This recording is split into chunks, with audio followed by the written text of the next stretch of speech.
I'm Dan Galusha, and welcome to another edition of Shootin' Plink. Hey, today we're going to be talking about one of my favorite subjects, Henry rifle. Yep, that's right. In fact, we're going to be talking about one that isn't available on a model. Well, in a roundabout way, it's not. It's one that I modified, and that's what we're going to be talking about. I've always wanted a Golden Boy Carbine. No carbine. Yep, that's right. There's no Golden Boy Carbine, at least not in the 22s. So, what I did is I did some modifications. I started thinking at first. I had a leftover receiver cover, a Golden Boy receiver cover from when I put the personalized one on my full-size Golden Boy. I thought, okay, kind of like to have a Skinner sight maybe on that thing. So I sent it off to Skinner Sights out in Montana, and Andy Larson took care of that, got that all taken care of. Next I started talking to Henry, and I said, you know, I'd kind of like to have a carbine. How about a loop lever? So I got a loop lever from the Henry Pride store. Now, I've got two components, but no gun, right? Well, what we're going to do now is order a Golden Boy youth model. Yep, that's right. So, what we've got, as you can see it right here, it's got the Skinner sight, put on a taller front sight for it, and it's got the loop lever. Yep. Golden Boy Carbine. Now I'll show you the difference. Put it right here on this table. Here is a small game carbine. As you can see, it's slightly shorter. See? Right there. I'll put it right like that. There you go. Here. Slightly shorter. Now, there's another one. And this is one of my favorites. The Evil Roy. Yep, the Evil Roy carbine. Now take a look at this one. It's a little taller. See? So, what I've got, when you compare them all, I've got the in-between one with the Golden Boy, which is exactly what I wanted, really. Didn't even think about it until I did it. But anyway, that's what I did in order to get this Golden Boy Carbine. Now, there's a lot more to it than that. When you put in a new lever, of course, one thing you do, and I'm going to run through this real quick. You take off your buttstock. You remove this up here.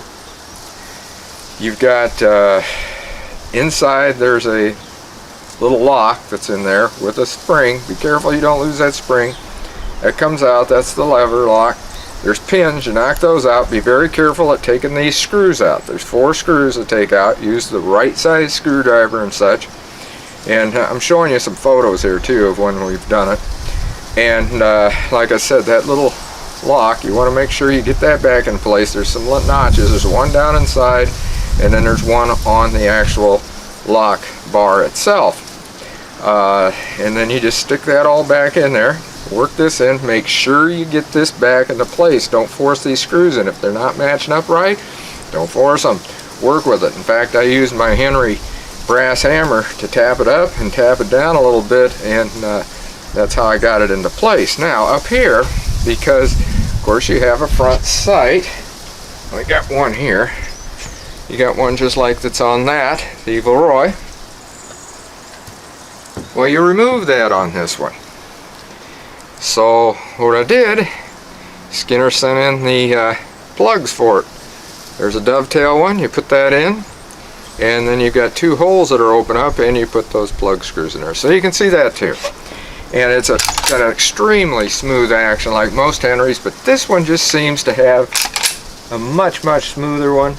And what we're going to do, I just put this sight on, so I'm not too sure as to what we're going to have.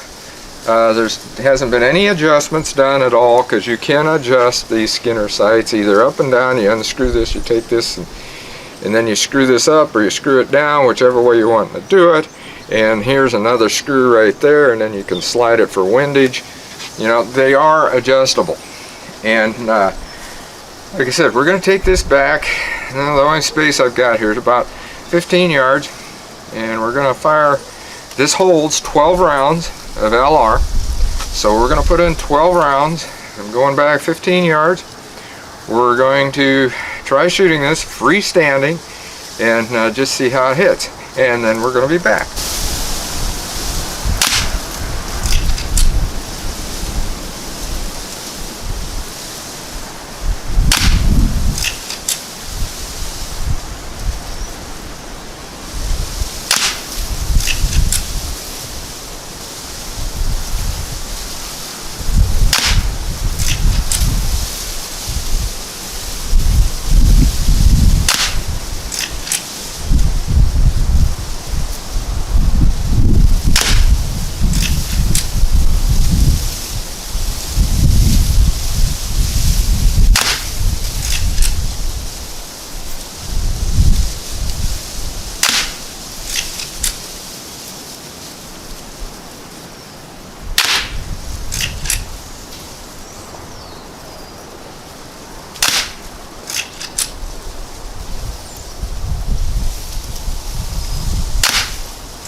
Well, I got our target.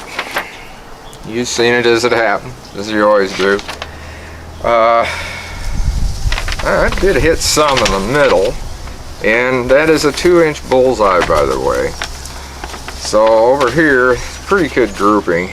I'm not all that happy because I would have liked to have every bit of that in the middle. But that means a little bit of adjustment, like I said, I hadn't done. So what we might do, and I'm not going to shoot today, we're going to take it to the Cedar Oaks property, which you're going to be seeing in another video. And we're going to shoot there, and we're going to just see how this does. As far as plinking goes, I mean, if I'd have been shooting steel, like in a cowboy competition, I'd have hit it, because your steel target's pretty big in a cowboy competition. I think they're like 16 inches, something like that. And I'm shooting, on my steel, I'm shooting anywhere from 4 to 8 inches at the most. And that would have hit it, because this is a 2-inch circle.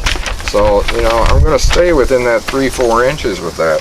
But, like I said, I would like to see it over this way further, where these rounds hit. That's really where I was trying to place my rounds. But I know everybody always likes groupings, and I guess that's a grouping for you. There's 12 rounds, so as I said, I'm not unhappy with the gun. Just kind of unhappy with my shooting, I guess you'd say. But anyway, it looks like it's going to be a good one. I mean, it's a Henry. How can you not love it? It's a Henry, right? And it is a great little gun. And like I said, it's actually the youth model, the H004Y. And that's what I did. I converted it to a carbine, a Golden Boy Carbine. So until next time, shoot safe and have a great day of plinking.